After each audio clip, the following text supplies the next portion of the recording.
following announcement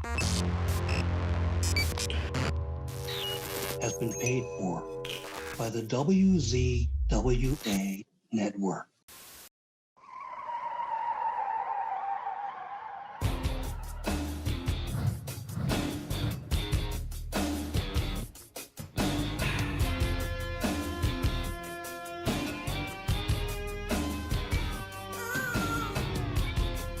Ladies and gentlemen, welcome to the Insider's Edge podcast here on the WZWA Network. I'm your host with the most on the West Coast, Karlifornia in Fury. What a joy and honor and privilege to be with you all once again. And speaking of a joy, honor, and privilege, right here, right now, I get to speak to somebody who I am a massive fan of. Their work in the wrestling business. My gosh, I can't believe I actually got her on the show. This is a thrill for me. Ladies and gentlemen, the head cheerleader, the queen of extreme, the one and only, the incomparable Francine. How are you? What an overwhelming intro there. Thank you so much. I'm doing better. If I cough, you'll have to excuse me. Getting over COVID. Which was horrible, but we're on the mend and we're all getting back to normal now, so that's a good thing. So, but thank you for having me. I'm excited to be here. Yeah, that's great, Francine. And I still have not had COVID. My girlfriend had COVID 2 weeks ago. Shared the bed with her, slept in. I still haven't had it. I still haven't. I don't know. I can't get it. I think I can't get it. So you're Superman. I wish you don't get it. I mean, it's not something that anybody wants to get. Unfortunately, it's out there. And I went, 2.5 years without getting it. And I believe Boston got me. I was at the Boston airport for a layover. And I think that's where I might have acquired it. Either that or on one of my legs of the plane ride. So yeah, it got me, but I'm okay now. I'm doing well. That's good. I'm glad to hear you're doing well. I've heard it's not very good. But Francine, the same question that I always ask everybody to start off the interview is, how did you become a fan of pro wrestling? Was there a moment in time that you were like, that's it, I love this thing? My story is a little different because I didn't grow up loving the sport. You know, you interview all these wrestlers and they've loved it ever since they were little kids, and, you know, going to wrestling events with their parents and at the age of like 3 years old. That wasn't me. I didn't get into it until I was about 18 years old. You know, I knew who like Hulk Hogan was growing up because everybody does, but I never watched it. And one day I just came across, I don't know if it was WWF or Global, but I started watching one of those programs first. And I was like, oh, this is fun. This is something different. And then, you know, one thing led to another, and I became fans of both those organizations. And just a casual fan, you know, I would go to the Spectrum, you know, once every 6 months in Philadelphia. I'm sorry, 6 weeks. It was every 6 weeks they had the house shows. So I go to the Spectrum. I would view some of the house shows that they had. Didn't know anybody in the business. I was just a casual fan at the time. And then I came across ECW, which back then was still, it wasn't Extreme yet. It was Eastern. And they had this show on Tuesday nights at 6:00. On Sports Channel Philadelphia, and I'm originally from Philly. And I remember I was eating dinner in front of the TV one day, and I said, what is this? I didn't know anybody who worked there because, again, I didn't grow up, you know, with the knowledge of a wrestling fan. So all these guys were new to me, and like the arena was dingy and it wasn't full. I didn't know anybody. So I said, this is interesting. So I started watching it for about a month, and I was working at a life insurance company. I really hated what I was doing. I was in like this little corner that had no windows. And, you know, I was just very unhappy. And that commercial came on. I don't know if you're familiar, but it was a commercial for their wrestling school at the time that was in the back of the arena. And it just said, if you want to be a manager or a referee or a wrestler, call us. Call this number. And I pick up the phone and I just call because why not? You know, I 20 years old. I don't know what I want to do with my life. I see these girls and I'm just like, I think I can do that, but let's see what this is about. And I just called the number and they said, oh, go see Todd Gordon. And they give me this address and, I go and it's a pawn shop and I'm just like, what the heck? Like, I don't know what's going on. My dad took me down there and it was in Center City, Philadelphia. And that's where I worked for the life insurance. So I was kind of familiar with the area. He's on Jewelers Row. I believe he still has his shop there. But you had to get buzzed in. There were bars all over the windows. I mean, it was like a scene from a movie. And they buzzed me in and I'm just like, I'm here to see Todd. Didn't know who Todd was. And they say, walk down this corridor and go in like the first door on the left or whatever. And I'm walking and I felt like I was in like this prison movie or something. Like it's this really long hallway and I'm just walking by myself and looking around, And I look in this room and Todd's just sitting there. And I believe he had his feet on the desk and his arms are crossed. And I walked in, I introduced myself. And the first thing, he just looks me up and down and he says, you're really pretty. You won't have to bump. Right. And I didn't know what a bump was. I don't know wrestling lingo. And I went, okay. And little did I know that would be my whole career was bumping my ass off. What I mean? So that's how I got involved in the sport. Right. Very interesting. Again, I'm trying not to ask questions that you always get asked, but now I feel like I want to know about when you called the number, did you think to yourself, I'm doing this because I want to be a manager? Or did you think, I want to be a wrestler? Was that the goal at first, to be a manager, or what was it that was in your mind? So when I went down there, we talked a little bit about training, and initially my trainer was supposed to be a man called Larry Winters. I don't know if you ever heard of him. But we weren't on the same page with the dates that we can get together. So they put me with a guy called JT Smith. His name was JT Smith. Wonderful worker, FBI, nicest guy you'll ever meet in your life. Yes, nicest man ever. Him and I clicked right away. He was awesome. So when I went in there, I was the only girl. And there were about, 6 or 7 guys.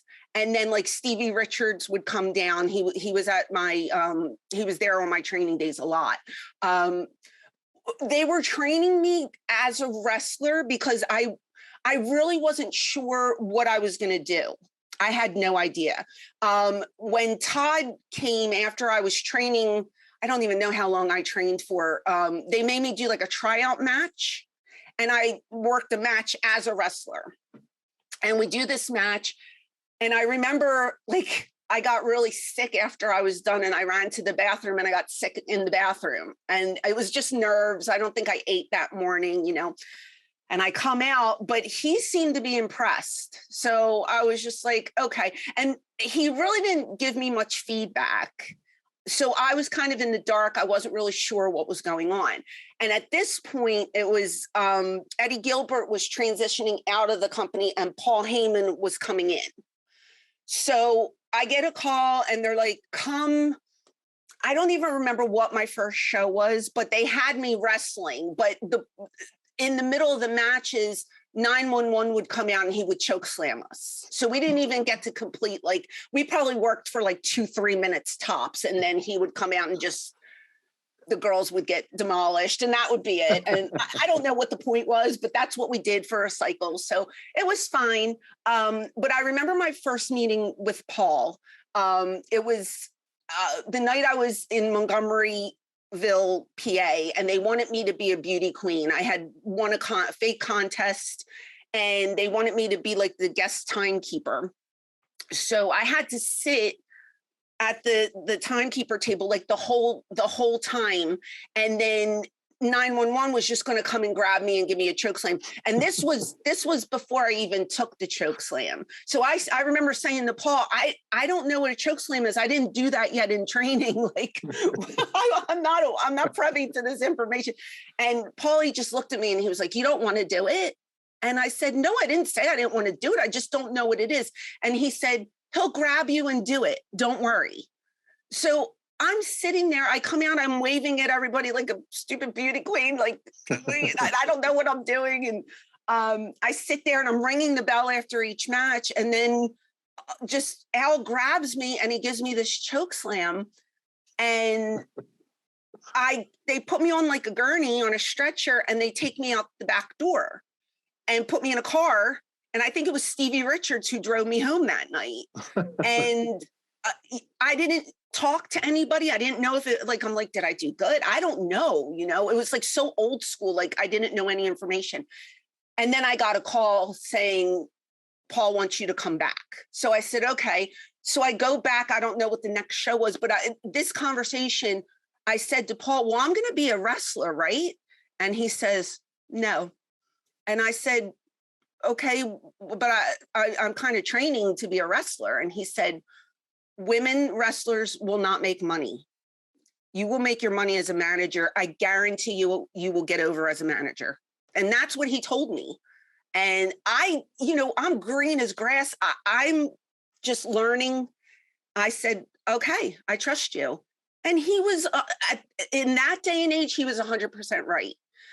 Because if you watch the program, there would be times when he would have a female match, but there wasn't really a storyline behind it. It was just like, let's put these two girls out there and let them work. And it's a shame because girls can work. You know, women have terrific matches. And Paul saw a different path for me, and he was correct. He was 100% correct, I think. I don't think I would have had as much success if he pushed me in a different direction. So. All right.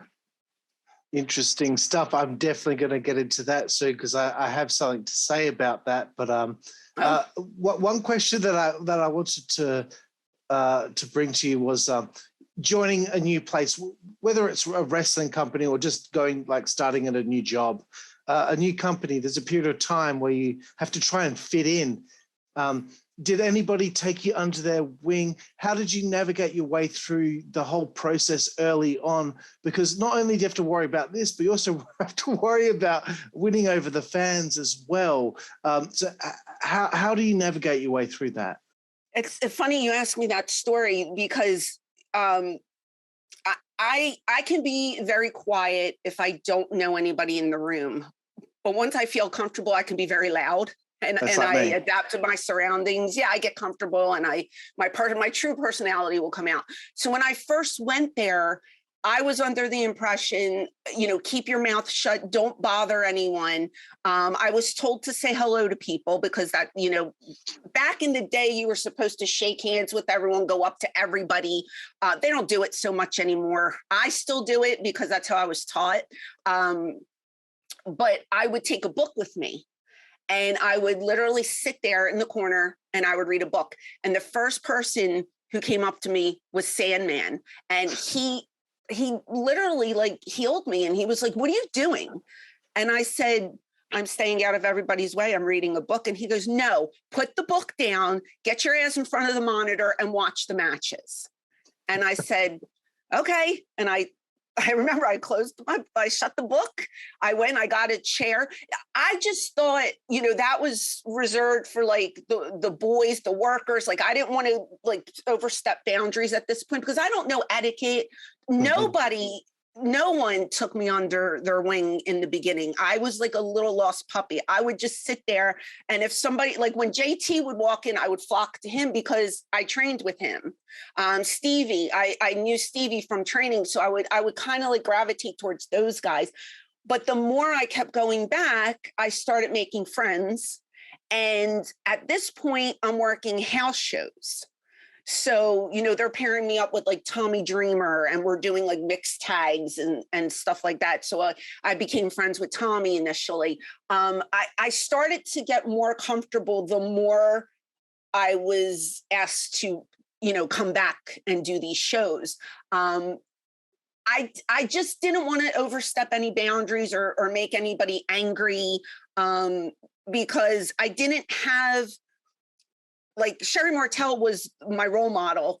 I met her once and then she was gone from the company.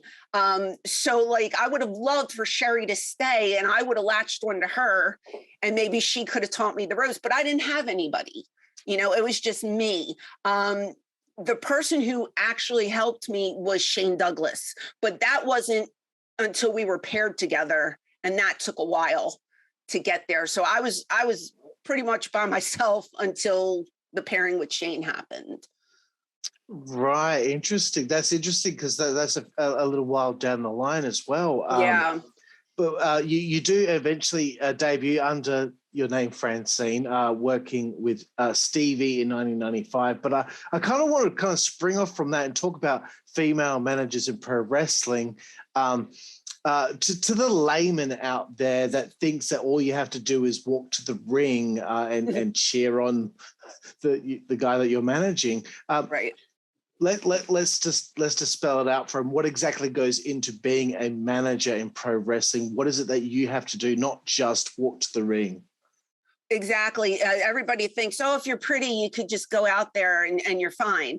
Well, you could do that, but I don't think the fans would respect you as much as a person who actually does things at ringside. So I went about it as I would sit with the guys and I would listen to the whole match being laid out. I would try not only to remember my spots, but I would try to, just get a knowledge for the match, the psychology, with the storyline behind it. Why am I doing what I'm doing?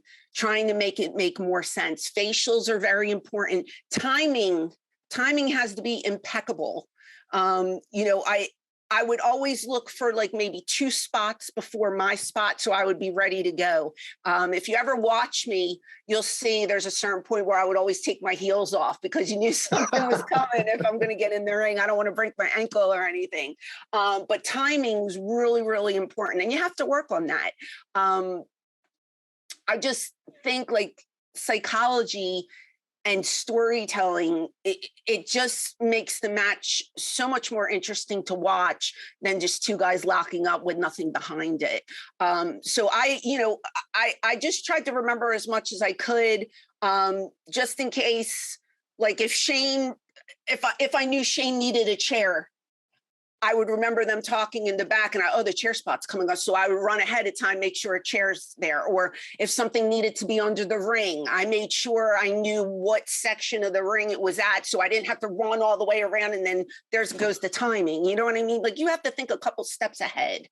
And I think that makes a really good manager, just knowing where you are at all time, where the hard camera is, where the handheld is, your facials, keep your head up, make the fans see the agony in your face, or just little things.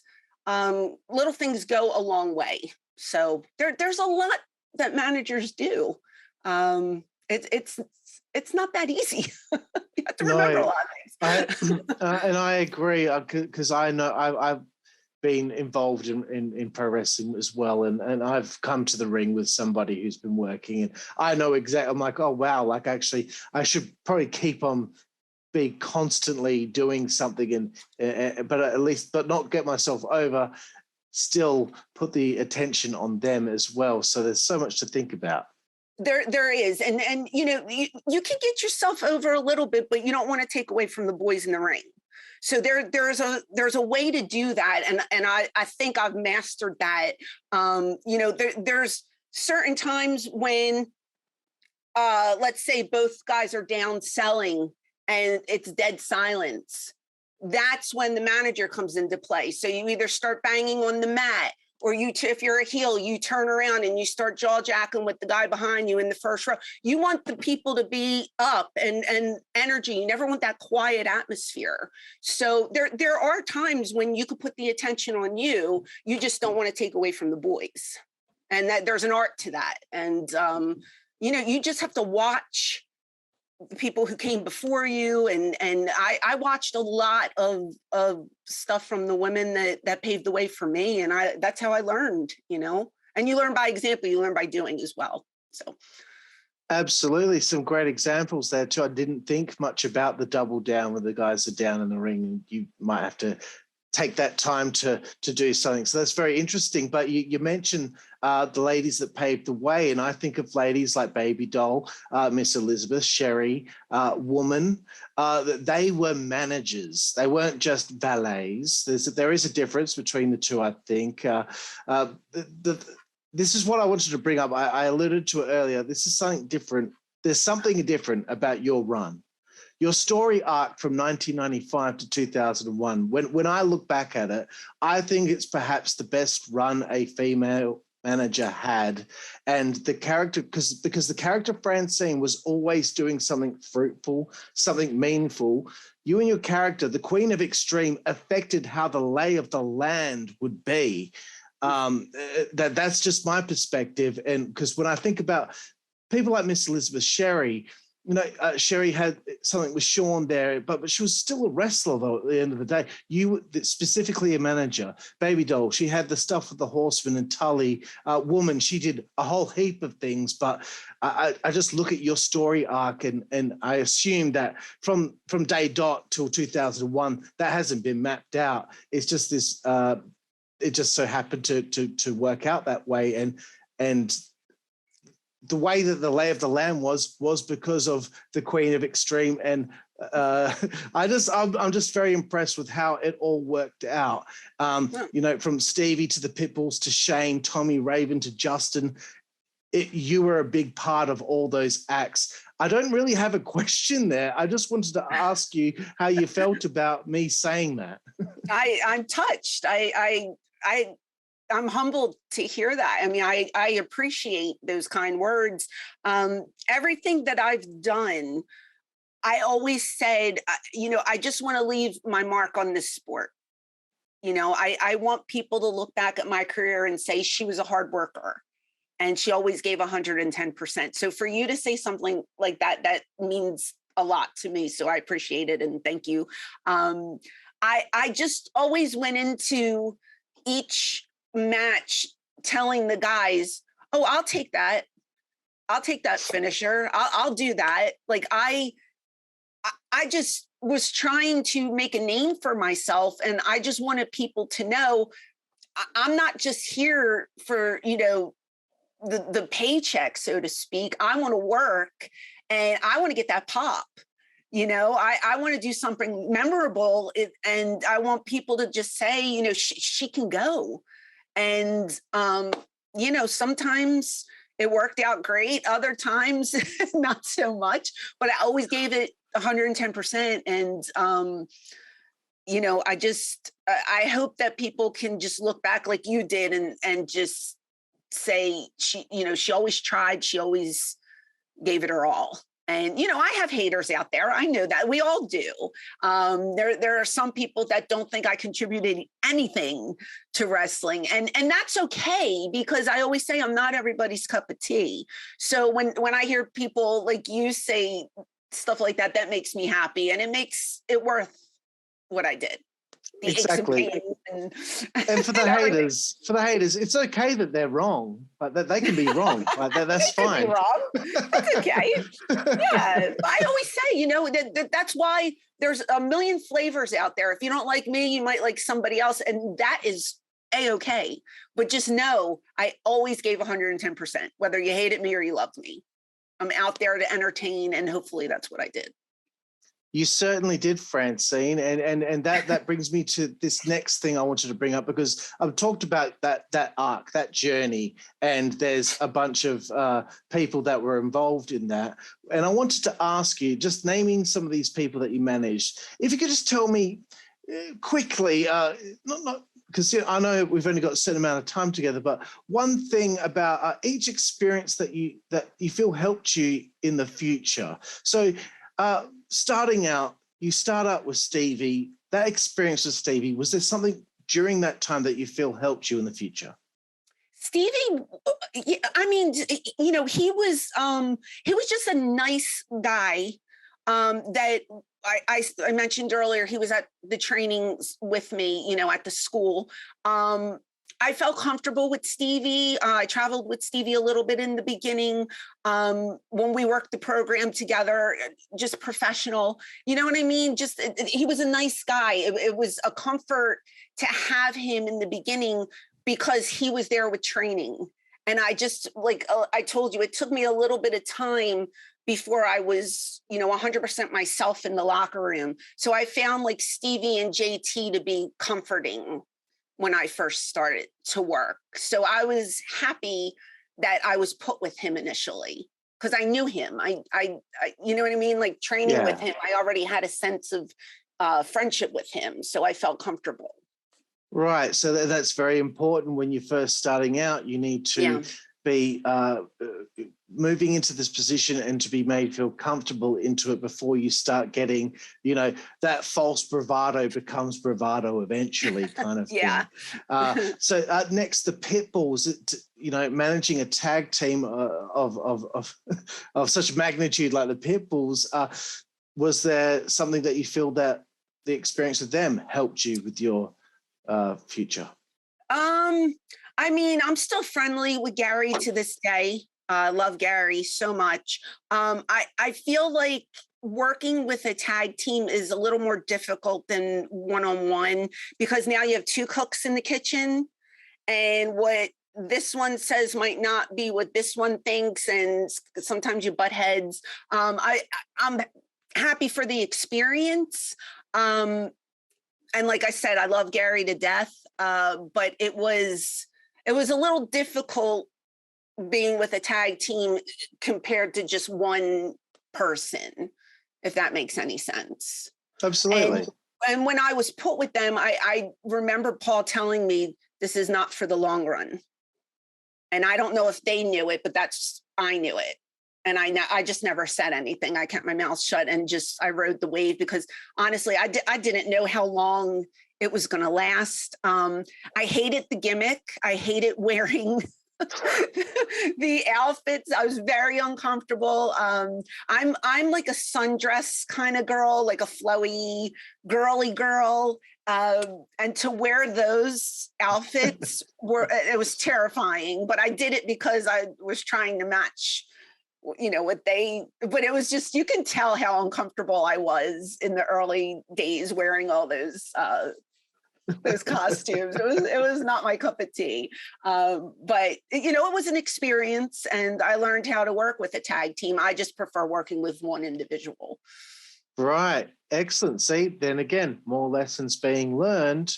And that brings me to a very big, time period, managing Shane Douglas.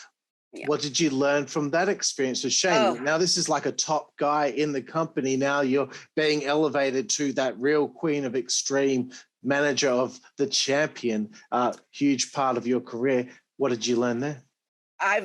Shane, I credit with like teaching me everything about the business. I believe we were paired for about 3.5 years until he left for WCW. And I mean, we traveled together and the long car rides and just psychology, just the ways of the locker room, etiquette. Just he taught me so much. And I wanted to be like a sponge, because I never had somebody take the time that he took to try and help me grow as a worker, as a talent. And I appreciate that until this day. I mean, we still talk every week. He's a very dear friend of mine, very close friend. We try to get booked together as much as we can. And this friendship is over 25 years old, and that makes me happy that we're still as close as we are.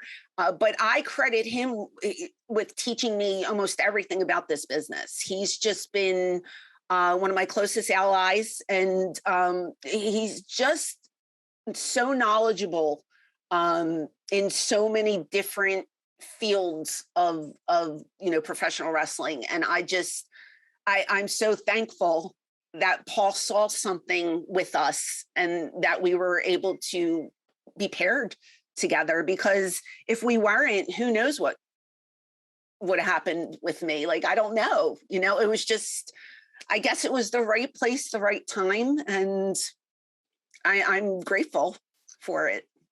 Absolutely. I would call that lightning in a bottle, you two being together. It just you two together, it made so much sense. It worked so well. The next, and you obviously, again, you learned like a plethora of stuff through that run. That's a long run that you had with him. But the next portion of your career, I find quite interesting because you have gone from being so despised by the fans because you're with the franchise, and now you're with Tommy, the most beloved of everyone in the company. Now you have to become a babyface after all this time. That's hard. That's really hard. As far as I'm concerned, from my perspective, I was a heel in a wrestling company for many years, and then I had to try and turn babyface, and I was like, I don't know what I'm doing. So I want to know from your perspective, like, what did you learn from that experience with Tommy and becoming that babyface Francine? Yeah. Well, I will say, first off, I do prefer being a heel. Much more fun. Let's just get that out of the way. But I remember, I was, when they put me with Tommy, I remember him, the first night we went out together to the ring, I remember coming back and him saying, you can do anything. And I just looked at him and he was just like, man, he goes, you were such a great heel. He goes, now you're going to be a great baby face. He goes, you turn them like this. He goes, you went from being hated to being loved in a matter of 5 seconds. And he goes, and that's, you're an all around performer. He said, you can do it all. And I just said to myself, well, okay, let's just go with this. So I changed my mindset a little. So now I'm doing things that I think the crowd will love instead of doing things that I think the crowd will hate, and I didn't really change my attitude, so to speak, but you have to watch what's going on in the ring. So now my concentration is on the baby face. I'm looking at Tommy and how do I get the fans behind him and healing the heel. You know what I mean? So it's just, again, it's little things that you can do at ringside.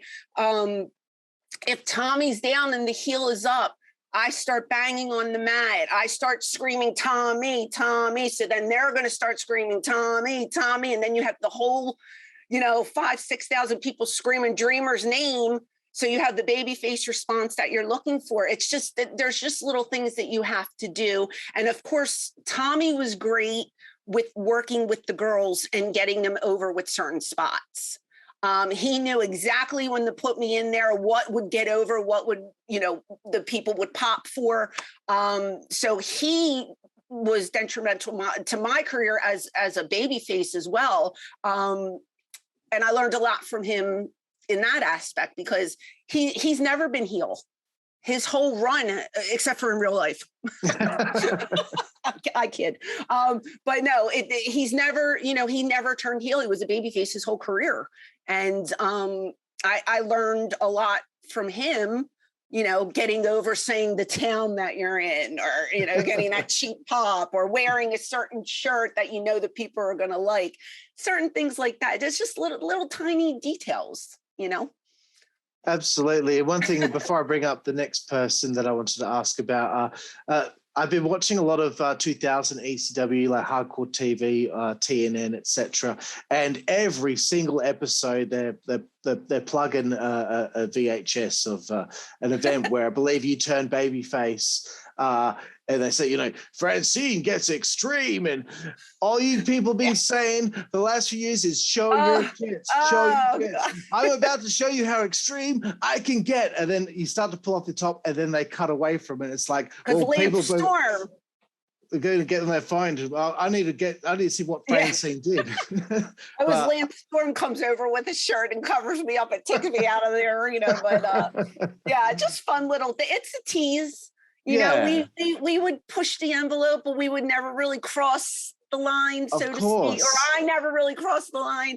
But it was just always a tease, and it was always in good fun, and the fans ate it up.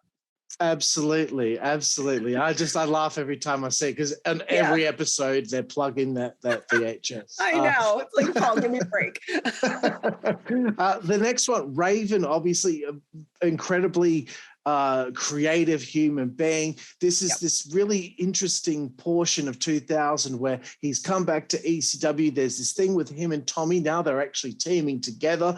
And then all of a sudden you become sympathetic to him. My God, great fucking television as far as I'm concerned. What did you learn from the experience? Even though it's a short time period that you're with him, I'm sure you probably preferred wearing the Raven-esque kind of outfit because a little bit more free-flowing. First of all, I remember the night that I was told, you're going to be with Scotty now. So I said, okay, I need one of his shirts. Somebody go to the merch table, please, and get me one of his shirts, because I thought the whole Raven thing, he always had disciples and everybody just worships him. So I said, well, why would I be different? Why am I going to keep this gimmick and come in these fancy gowns and dresses like that? I don't know. For me, that didn't seem right. He disagreed with me and he argued with me about it. And he's like, I don't want you wearing my shirt. And I said, well, I'm wearing your shirt. I said, it's my gimmick. Because at this point, I felt like I had a little bit of leverage for my own career. And I just said, I think it makes more sense. I said, I want to be different. If I'm going to be with you, I want to be different. He didn't like that. And he frowned upon it. Oh yeah, we butted heads over it. And initially, I guess Paul agreed with me or whatever. So I was I would do my hair like stupid and the red lipstick and just ridiculous looking. I just wanted to be different. I didn't want to be the Francine that looked like a beauty queen or was trying to be sexy. I just wanted to be this, not a zombie, but just the kind of the gimmick that was going on for years with anybody who followed him. The one thing, and you said you liked the story behind it. I didn't like it. I felt like it was a continuation of the Beulah storyline. And I just felt like it was like Beulah ×2. I felt like they just took that storyline and put me in it, even though there was a little bit of a twist on it. I don't know. I kind of was uncomfortable with it. I went with it 100% because that's what you do. But I just wish we could have went a different way with it, because there was a love triangle again. And they had done that in the beginning. And now here we are doing it again. So it wasn't my favorite, didn't love it. Fans liked it, I guess. I mean, you said that you enjoyed it and that's what matters overall. But creatively, I just wish we could have did something that wasn't so similar to the first time around. Right. No, fair enough. I think what I liked about it was that, Tommy took Beulah away from Raven back in the day, and now finally Raven got one back over him after all these years. I just thought that was interesting that things are different. It worked. Don't get me wrong. But just as a talent being involved in it, I don't know. I saw it as a mirror image of what they did a couple of years prior. And I just would have liked to have done something new. Fair enough. And I'm really surprised with Raven not liking the idea of you, because you kind of were like a chameleon. Like when you're with the Pitbulls, they didn't like you. Kind of look more, with the Pitbulls. With Shane, it made sense for you to go to that beauty queen type thing because he's the franchise. And with Tommy, you're still kind of moving away from Shane into that. But I thought it'd make all the sense in the world for you to kind of chameleon-esque style be kind of looking like Raven. So but anyway, the last guy that you managed in ECW was just incredible. That experience there at that point, did you learn anything at that point, or was this at the point where you were master of your class? Wouldn't say a master of my class, but at this point I do have a lot of experience under my belt. I feel like PJ and I were pretty close to what Shane and I had. PJ and I clicked right away. And you can tell when we worked together, there was just something special with the two of us there. I know, with Shane, I didn't get a lot of mic time. Shane likes to talk. He still likes to talk, and we love him. He could cut a hell of a promo. But I don't know if I wasn't ready, or it just Paul didn't see it in me yet. With Justin, I got so much mic time, and I feel like my character just came to life.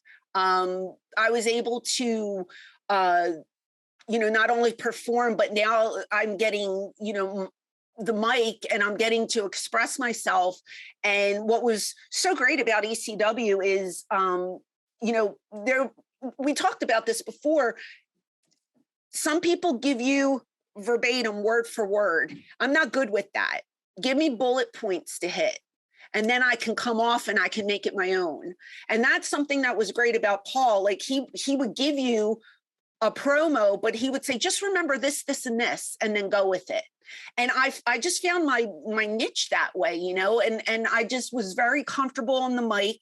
I feel like it helped PJ, and it helped me, and it helped us together to just, elevate us to the next level. And again, I just feel like it was the closest to Shane that I had with anybody that I worked with. Very comfortable. We had some good storylines together. I wish our run could have been longer. And towards the end, I don't know if you saw, but the last pay-per-view that we did, it was supposed to be like the new Impact players, and we were joining forces with Steve Corino and Jack Victory. That would have been phenomenal, because we were doing promos with those guys, and it took everything not to just crack up the whole time. I loved working with Steve and Jack. I just talked to Jack the other day, actually. I was so looking forward to this faction that we were going to become, and we were so excited about it. And then it never even happened. I was just like, oh, darn it. It just would have been so fun. But I just feel like working with PJ, we both got something out of it. And I feel it was a good run.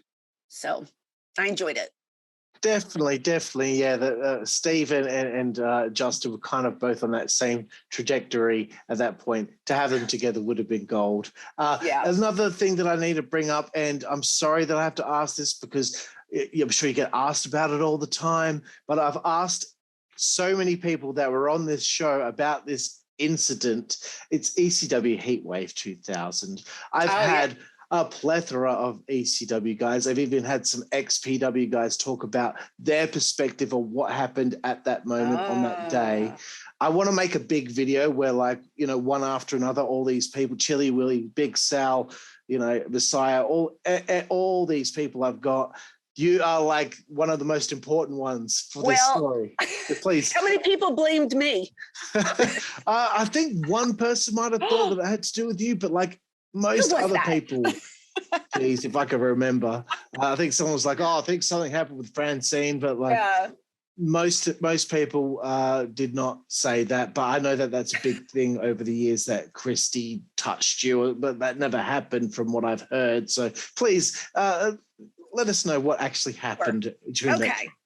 So before the show even starts, we are told that a bunch of guys bought tickets and they're going to be sitting front row. Paul knew this. I think one of the requirements was don't wear your shirts. I think they were told they can't wear their shirts. I could be wrong. That's what I remember. But they bought front row tickets. So we're in the back, and of course we have a monitor that you can see everything that's going on. And Jasmine St. Clair was with us that evening, and she used to work for XPW. Now she's with DCW. And she's pointing out on the monitor, this is so-and-so, this is so-and-so, telling us who's who, So everybody's got an idea of where they're sitting, what's going on, just in case something were to happen, just in case. The show goes on, everything's fine. We come to the main event, which is Just Incredible and Tommy Dreamer. And there's all these special guests. There's Jazz, there's Gorgeous George. I'm out there. Everything should go according to plan. We have this great spots with barbed wire, and it's going to be great. And we get introduced and stuff. And then like, I remember I jumped down and the boys go to lock up and I hear behind me this huge pop. Now I know nothing's going on in the ring. Nobody did anything. So I'm like, oh my God, something's going to happen. And I turn around and that girl is standing on her chair. She took her top off. And I mean, she's ample. She's got these big boobs, you know, she's cute. And she's standing there in this bra and her boobs are, and everybody's just going crazy. So I look in the ring and the guys are just like, what the hell's going on? I walked over and she turned and looked at me and her face was like milk white. She looked like a deer in headlights. And I said, get down, get down. And she didn't move. And I said, get down. Now my voice is, because I'm getting mad, you know, and I just said, can you get down off the chair? Get down off the chair. And like, I think I might've tapped her on the shoulder. Like, can you, honey, get down off the chair? I didn't hit her. She didn't hit me. When this is going on, all the guys take their shirts off. They have XPW shirts and they're doing this, their thing, whatever. And Atlas runs over and I think Supreme is the big bald guy. Yeah. He actually bumped into the girl. She fell off the chair because the melee, like taking off the shirt and doing this, and then Atlas trying to get them to, you know, she got bumped. So everybody thought I hit her. I never hit her. And I'm sure there's film somewhere out there. I never hit her and she never hit. There was never an exchange. I actually felt bad when she fell off the chair, but in my head, I'm like, well, you should have just got down when I told you to get off the chair, right? So this happens, she falls, everybody starts going nuts. Like all the fans in this area are jumping up and down. And I'm just like standing there because now I'm just like, oh God, did I start a war? But in my defense, even if I didn't walk over there, they would have still taken their shirts off. Atlas would have came over. There still would have been a melee. So it wasn't my fault. I will not take any blame for this. It was going to happen regardless. But at this point, Tommy comes over and grabs me by the arm and he says, get in the ring. And I'm like, you're the babyface, get off me. So I go and I get in the ring and I'm pissed and the camera's on me and I throw the cane and I'm just like, I'm really pissed off because now, what are we, like 4 or 5 minutes wasted on this nonsense? I feel like as a professional, this should have never happened. It was disrespectful. It was uncalled for. They came in our backyard was what they were saying. This is our backyard. Come on. Like, really, we traveled all over the country, the world. Like, you can't tell us not to go to LA. That's ridiculous. You know what I mean? We just knew when they bought those tickets, something funky was going to happen. So whether it was me saying something or, you know, if I never even turned around, that still would have happened. It would have went down the same exact way. Now, at this point, they all go outside. The locker room clears out. Joey Styles, very smart man, says somebody grabbed Francine because we weren't going to put them over on pay-per-view. Right. There's no way we're going to say XPW on our pay-per-view. Yeah. So, a fan grabbed Francine, groped Francine, whatever he said. Brilliant on the fly thinking. Love Joey. But then like everybody, so now everybody's outside and there's a fight going on. And then, you know, we have to just pick up the pieces and the match was cut short. And there were certain spots that could not be done now because we wasted 5 or 6 minutes on nonsense. So to me, it was just very disrespectful and it's disappointing. And I know from talking to other people that some of those XPW guys, like later on, would go up to our boys and say, you know, I'm really sorry about what happened. And no one ever came up to me and said that because I really don't know any of those guys. I don't do many indie shows, but a lot of them did apologize. I don't know who was the mastermind behind that, but it was just, ridiculous. And that night, like 1:00 in the morning, my phone rings and it was our lawyer. And he's like, I think you're going to be getting sued. And I was like, yeah, okay. And I hung up the phone. I was like, what am I getting sued for? I didn't do anything. And I never got sued because I never touched anybody. Absolutely. No one hit anybody. The girls didn't get involved. The guys took their shirts off and that was that.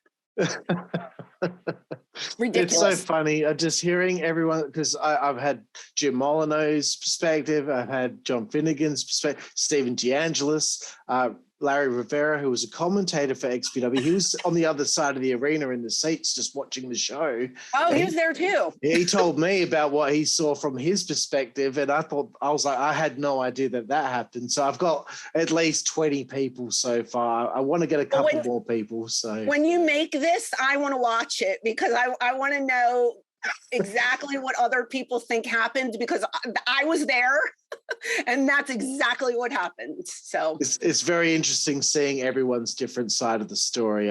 We actually had the chance to interview New Jack before he passed away as well. And so a lot of different perspectives. Anyway, thank you very much, Francine, for indulging me in that. We haven't got many questions remaining. Again, appreciate your time so much. I ran the numbers, Francine. In the information that I could find, and it could be wrong because it is the internet, and you did mention that you've done a bunch of house shows at the beginning that might not be on this record, but the record that I found that you wrestled 41 times for 26 wins, 13 losses and 2 draws, 15 of which were singles matches for 12 wins, 1 loss and 2 draws. Are you aware of how formidable your record sounds? No, I didn't know that, but that's not bad. You only lost to Beulah. That was the only singles loss. and I would like to just mention that she had help. So it's not really a clean victory. She had help, so I don't technically think of that as a loss. I don't either. Although it is, but if it was clean, then okay. But if it's not, then wow. Essentially undefeated in singles action. Wow. There Amazing. we go, right there. What a career. I wanted to move on from there and talk a little bit about, I'm sure you've been asked about this before, ECW shutting down 2001, final show in Pine Bluff, Arkansas. You've been asked about it a million times, but I want to ask about the moment you found out that it was truly over. Secondly, how it felt not to see your road family every single week. And again, the third one is, how did you fulfill that creative void in your life post ECW? You used to being creative every week. Now that thing is now just gone. 3 different questions in one. Yeah, I'll try to remember them in the order they were given to me. First of all, how did you first find out? Yeah, first of all, none of us ever would think that Pine Bluff, Arkansas would be her last show. Like, who would have thunk it? I remember sitting in the locker room that evening, and Sandman, who's a good friend of mine, he called me over and he said to me, listen, you're going to need a job. And I just looked at him and he said, I bought a bar. You're going to come work for me. And I go, okay. And that is the moment when it hit me. And I know that sounds so stupid because, there's all these signs that lead up to this last show. But I always had this little speck of hope in my heart that something was going to happen, that Paul was going to save us and save the company. And I mean, you have to remember, a lot of us worked for free for months and months and months, just because we wanted to keep going and try to keep the company alive. And we didn't want it to end. I was there for 7 years. That's a long time.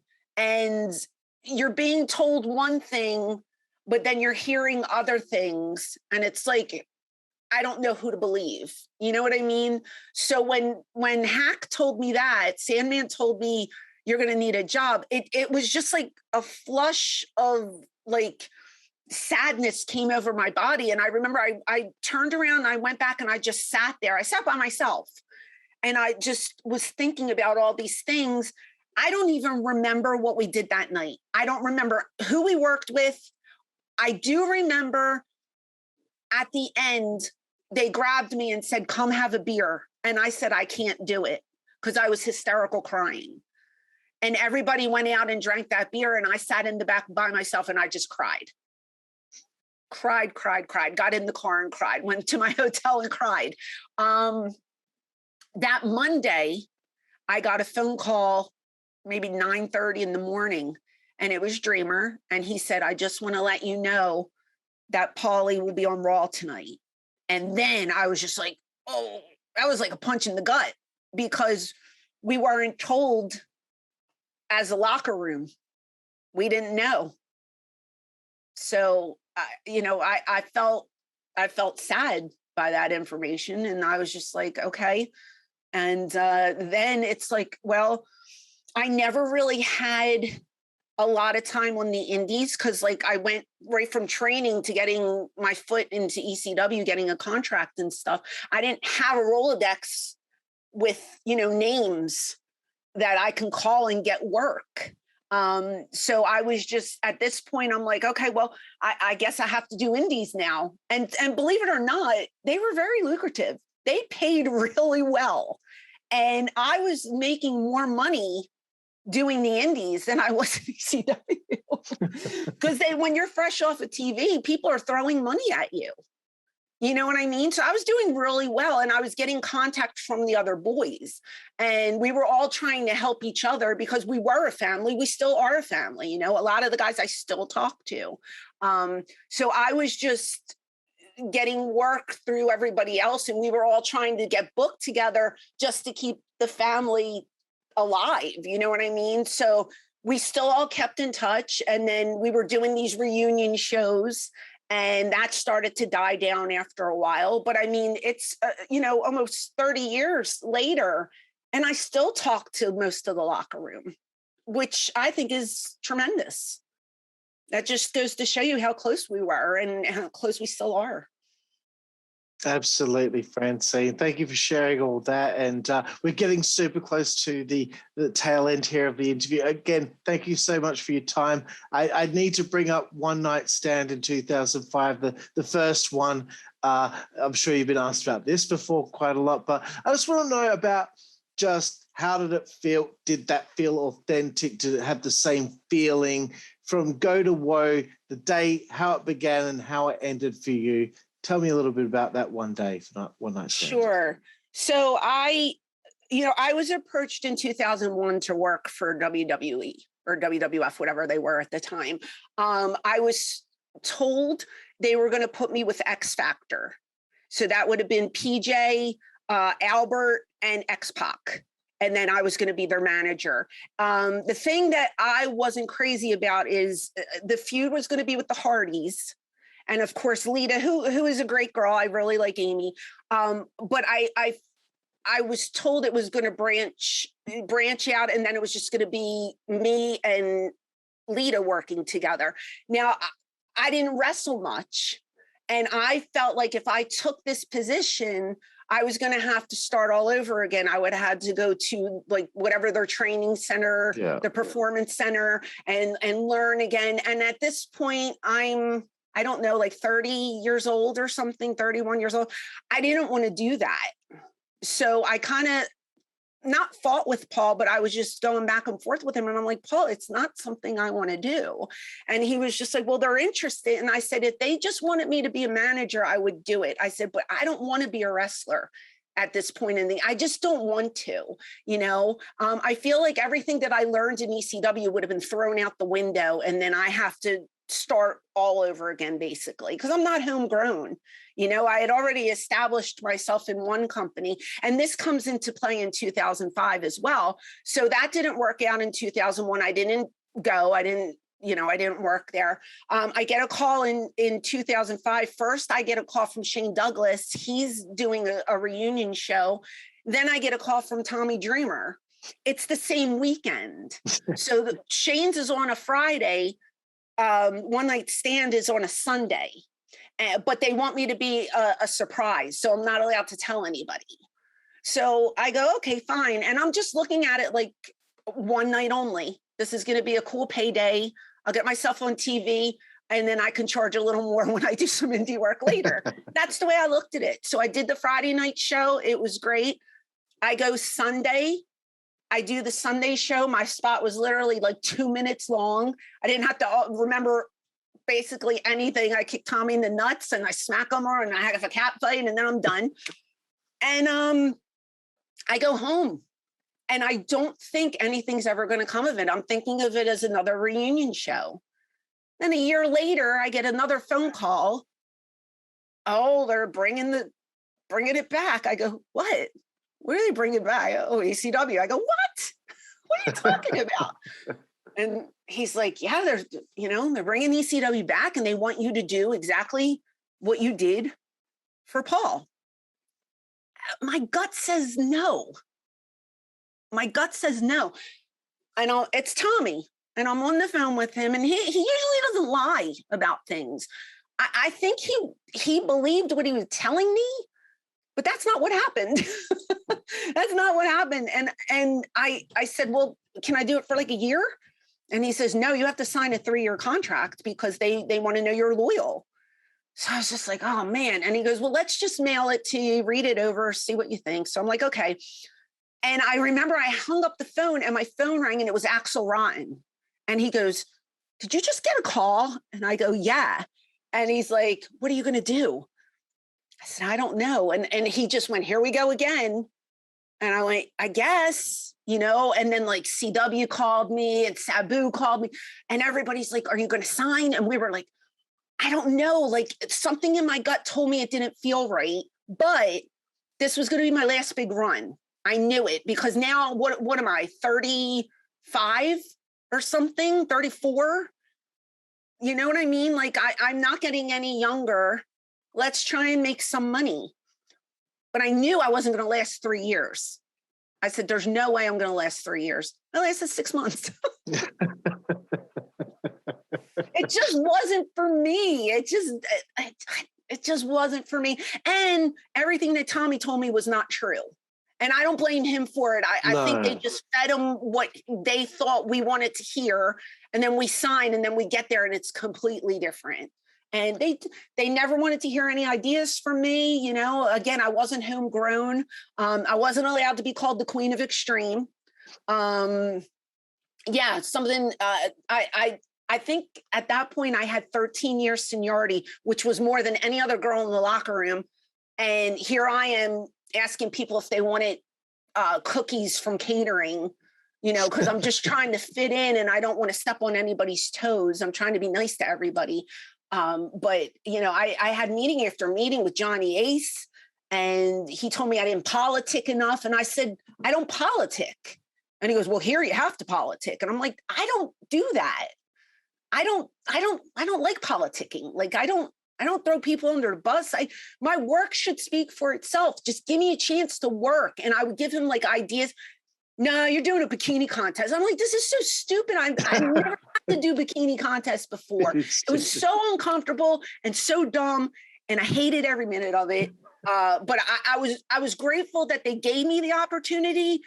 I just felt like they didn't care.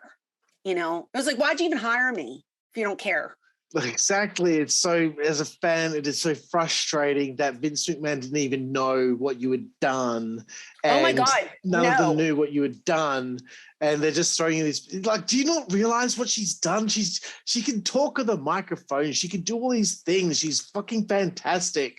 Oh, you're so sweet. It's frustrating as a fan. I had Vince literally when I was in line to get my draw one night, I heard, Francine, can I talk to you? And I'm like, who is that?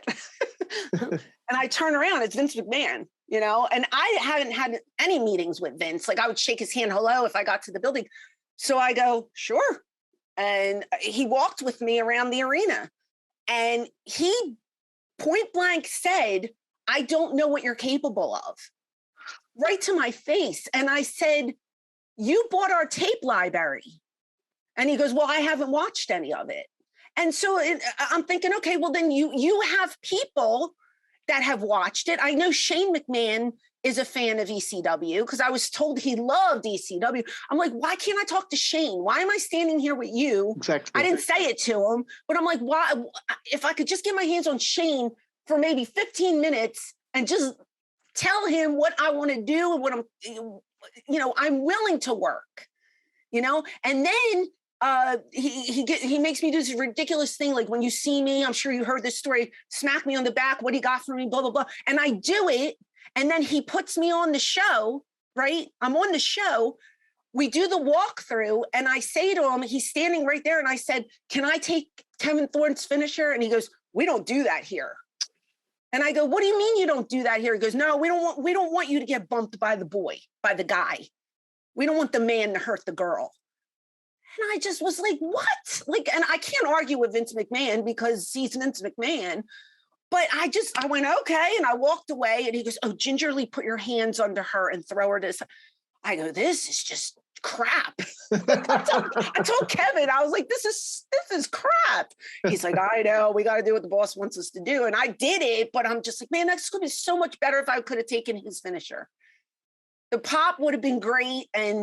But that fizzled out, Balls Mahoney, he took a drug test and there were drugs in his system. So he was thrown off the road. And then I get a call, bring your bikini. Ha ha. And I'm like, yeah, it's so funny. So funny. Hated it.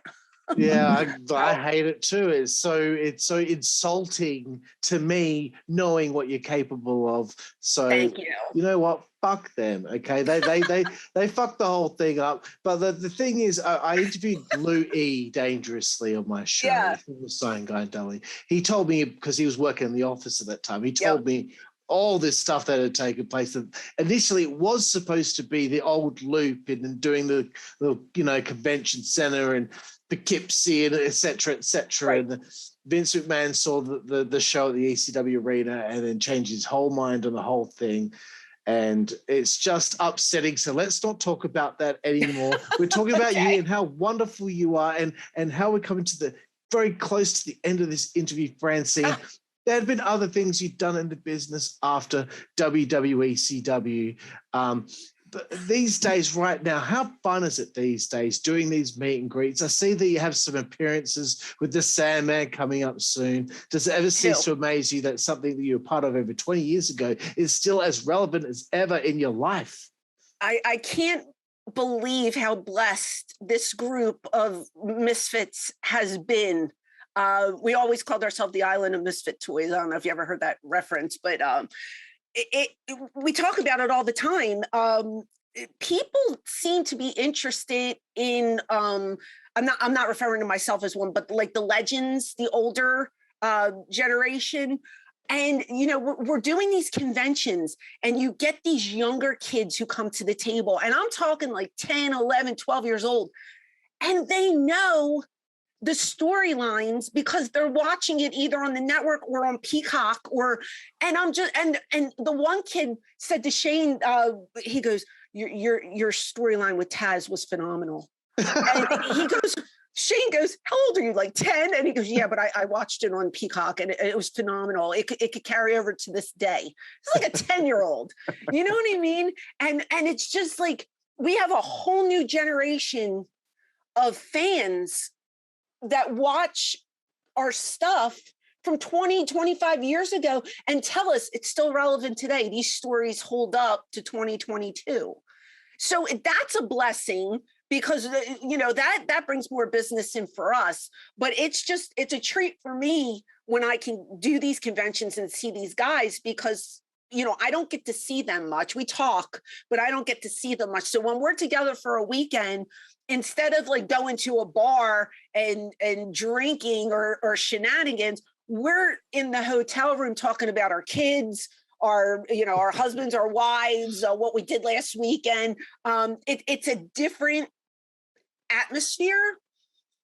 It's a more mature atmosphere, but we love it, and it's just, it's so nice that I still have this group of guys that I 100% trust because I won't do shows if I don't know the promoter, or if somebody I don't know, isn't coming with me. Like the Sandman loop that I'm doing, he's the only reason why I'm doing it. I wouldn't have went by myself, but he called me and he's like, I'm doing it, you're coming. And I was like, okay.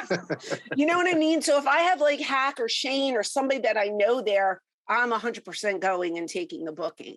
And it's a treat, and it just makes me happy that people are still interested and want to see us. And they have such great stories that they share at these signings. And it's so nice to just sit there and have people just tell you what you meant to them. And I can tell, like, you and everybody else that you meant the world to us, because without you guys, we wouldn't be here. So thank you for that. Oh, you're most welcome, Francine.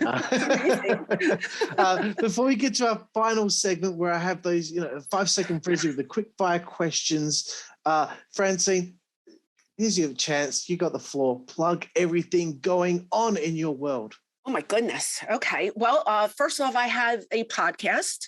It is called Eyes Up Here. We are on the Creative Control Network. I think you can find us iTunes, Spotify, wherever you get your local podcasts. I think we're all over the place. With that comes a Patreon. So that would be patreon.com/Francine Podcast. And not only do you get the podcast in video and audio form, but you also get 3 extras along the way.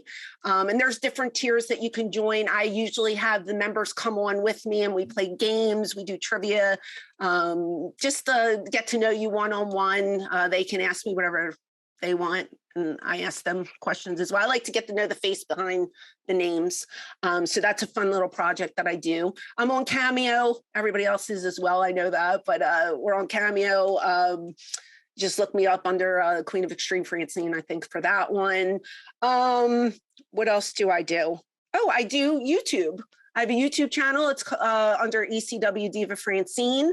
Right now we post clips from the podcast, but I also do vlogs. So the latest vlog is my trip to Virginia that Shane and I did, and it's doing really well right now. You see like everybody does them, but you see behind the scenes of what goes into like the signings and traveling and all that kind of stuff. So I like to vlog when I'm able to. I'll probably vlog with Hack on the Ohio PA loop, and because he's always a treat to interview and get his insight. And then across the board on social media, you could just find me at ECW Diva Francine. I am most active on Twitter. Wonderful. And all of those things, ladies and gentlemen, when this goes out on YouTube, in the description, every single link to every single thing will be right there for you to crack on to. So Francine, right now, 5-second frenzy is the name of this segment. 12 quick fire questions. We can get this done real quick because you didn't wrestle 10,000 matches. So unlike 41. Most wrestlers, 41 with immaculate record, but I think we can get this done in a very quick amount of time. The first one here, Francine, who is your favorite professional wrestler of all time? Of all time, Sherry Martel. Fantastic. Do you have a favorite? This is usually favorite opponent, but favorite adversary, somebody to go against? Beulah. Wonderful. Is there a particular match that in your time that you were involved with that goes down as that this is the match that I'm most proud to be a part of? 4 quarters match. Shane Douglas, Pitbull #2, the Too Cold Scorpio, Chris Jericho. It's the night I went through the table and joined forces with the franchise. Wonderful, wonderful. Finally getting away from wrestling now. Favorite book? Favorite book? Oh, geez. I don't know. I just read, I can't even remember the name, but I read John Taylor's biography from Duran Duran. Oh, and I enjoyed it immensely. I've got it. You have it too. Into the Groove? Is it called Into the Groove or something? I can't remember the name of it now. So good. It's so, I'm a autobiography. What was that called? I just finished it. In the Pleasure Groove. In the Pleasure Groove. There it is. I'm a huge John Taylor mark, so I enjoyed that book so much. Yep, excellent. Yeah. Moving from books to favorite TV show of all time. Oh gosh, I have a lot of them, but am a big reality mark, so Big Brother is my passion. I would love to go on it someday. Did you know when I interviewed Sabu, his favorite TV show was the Real Housewives of Beverly Hills or something like that? Of course it is. Yes, of course it is. I love them. Favorite film, Francine? Romeo and Juliet from 1968. Olivia Hussey. Very nice. Love. I cry from the minute it starts to the minute it ends. Excellent. Favorite musical artist or band? Duran Duran. Wonderful. But the Beatles coming in a close second. Ooh, another very good choice. Yes. Getting away from the arts now, not many to go here, Francine. Favorite food? Damn, a lot of them. I'm a foodie. Let's just go with pizza because you could just mix it up and change it every time. You don't have to get the same thing twice. That's a good answer. Yeah. Continue on with food. Favorite place to eat on the road? Oh, on the road. Well, shoot. Oh crap! I don't have a favorite place to eat on the road, but we did do Cracker Barrel a lot, so I'll just say Cracker Barrel. Okay, that's a fair answer. We've had that a few times. 3 to go here, Francine. Favorite alcoholic beverage? Oh, so right now I really like Fireball. Oh, yeah. Yeah, you put it with a little cherry Coke. Oh, delish. It's nice sipping whiskey. Very good. Wow, cherry Coke. I will indulge. Try it. You'll love it. It'll change your whole life. Okay. Count me in. Second last one here, Francine. Favorite male body part? You see a good-looking guy. Oh my! Where do the eyes go to first? It could be anything. You've had many different answers on. Yeah, the eyes. We get eyes a lot. Yeah, I love eyes, and you can tell by the way they look at you, what they're meaning, what they're thinking, Of course, eyes. Fantastic. Very good answer, Francine. The last one on 5 Second Frenzy. Favorite curse word? Oh God. God, it's very cliche. I'm gonna have to. Is it fuck? You can say fuck. I'm Australian. Yeah, probably fuck. That's probably. I say it to myself several times a day. So, the fuck this. What the fuck? That's pretty much it. Yeah. Wonderful. Well, Francine, the Queen of Extreme, this was a joy, a massive honor and privilege for me to interview you here today. I appreciate it so much. And before I say goodbye to you and thank you another few more times, I live in Perth, Western Australia, the most isolated city in the world, which means you've reached all the way over here. All the way over here. You got a massive fan here, right here. This shirt. I wouldn't have this shirt on if it wasn't for you and a whole bunch involved with ECW. But you're a big part of my fandom. So again, thank you so much, and I hope you are so proud of what you've accomplished in your life. I am, and again, to hear you say those kind words means everything to me. And might I say, your accent is very appealing. I could listen to you talk all day long. Love it.